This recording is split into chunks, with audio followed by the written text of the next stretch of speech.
Good day, students. For our subject Disaster Readiness and Risk Reduction or DRRR, we have another lesson, Disasters and its Effects. So ano ba yung mga effects of disasters in one's life? So the human effect of natural and man-made disasters, unang-una na po dyan is the displaced populations. So ano ba ibig sabihin nito? Kapag po halimbawa ang isang lugar or isang country, isang bansa po ay nagkaroon ng disaster, syempre po yung mga taong naapektuhan na kadalasan po ay iniiwan na nila yung kanilang mga bahay. Tapos, pumupunta sila sa mga evacuation center, tapos lilipat na po sila ng ibang place, doon na sila ulit mag-uumpisa ng kanilang mga buhay. So, kapag po halimbawa earthquake, lalo na kapag matindi ang damage, 'di ba? O kaya yung ibang disaster like baha, tapos ang hirap na makarecover. So, iniiwan na lang po nila yung mga bahay nila, ina-abandon na nila, pupunta na sila ngayon sa ibang lugar. Okay? Number two ay health risks. So, ibig sabihin naman po nito, syempre, isang factor din, for example, ang matindi pong pagbaha, nakaka-apekto po iyan sa ating kalusugan. Kasi syempre, pamumuhayan na po iyon ng mga lamok, langaw. Tapos, ayan, pag nag-breed na po yung mga mosquitoes na yon, delikado na po sa health ng ating mga tao, lalo na po sa mga bata. Lalo na po kung wala rin mga emergency relief, ayan, minsan, marami na pong namamatay.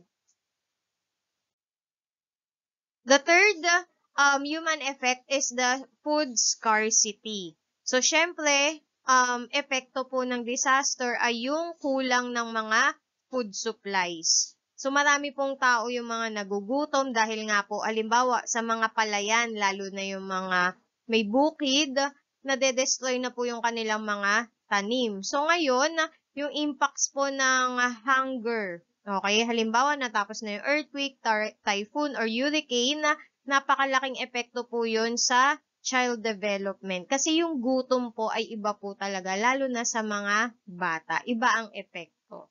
So pag nagkaroon ng disaster, nagkakaroon po ng kakulangan sa mga pagkain. The fourth one is the emotional aftershocks.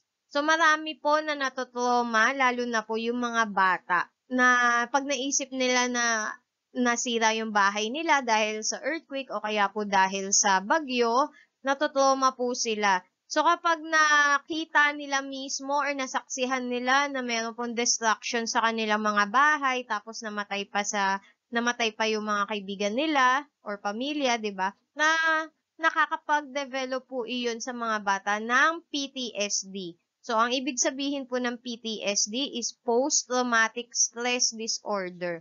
Isa po siyang psychological condition dahil po sa trauma.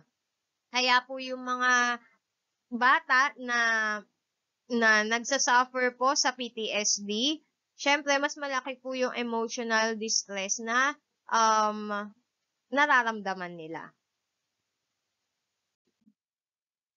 So, etong mga great damage caused by disaster, mababawasan naman po yan kapag po lahat tayo ay may responsibility. So, ano po yung pwede nating gawin bago magkaroon ng disaster? One, check for hazards at home.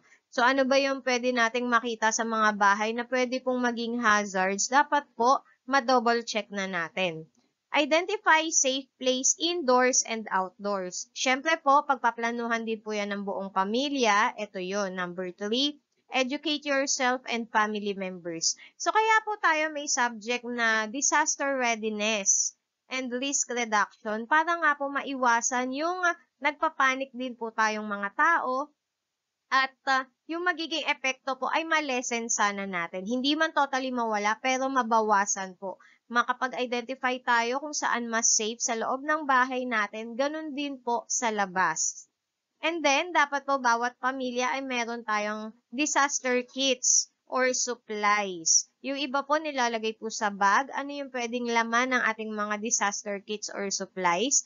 Mga ready to eat na pagkain po, pero dapat po kung delata ay hindi na po gagamitan ng abrelata. Yung mga easy open can din po. Tapos yung hindi na kailangan lutuin. Para in case of emergency po talaga ay may makakain din po tayo. Next is to develop an emergency communication plan. So, meron din po sa school, meron din po sa bawat tahanan dapat. Sa sariling pamilya din po dapat alam natin kung saan mag-evacuate, paano po magkikita-kita kung sakaling pati signal ng mga cellphones natin ay mawawala. So, meron po dapat na emergency communication plan. Then, dahil kayo po ay nag-aaral ng ating DRRR, help your community get ready. So, para po ma-inform na rin po yung mga kapitbahay natin na ano po yung mga gagawin in case po na dumating yung mga disasters na yan. And then, practice the disaster preparedness cycle. So, ano ibig sabihin nito? Ito po yung disaster preparedness cycle. Siyempre, paplanuhin po natin kung paano tayo makakaligtas. Okay? Dahil po ang mga natural disaster ay hindi po talaga natin na iiwasan. Minsan hindi rin po natin na-detect, lalo na po ang earthquake. Dapat may plano pa rin po tayo. Tapos, e-evaluate natin yung plano.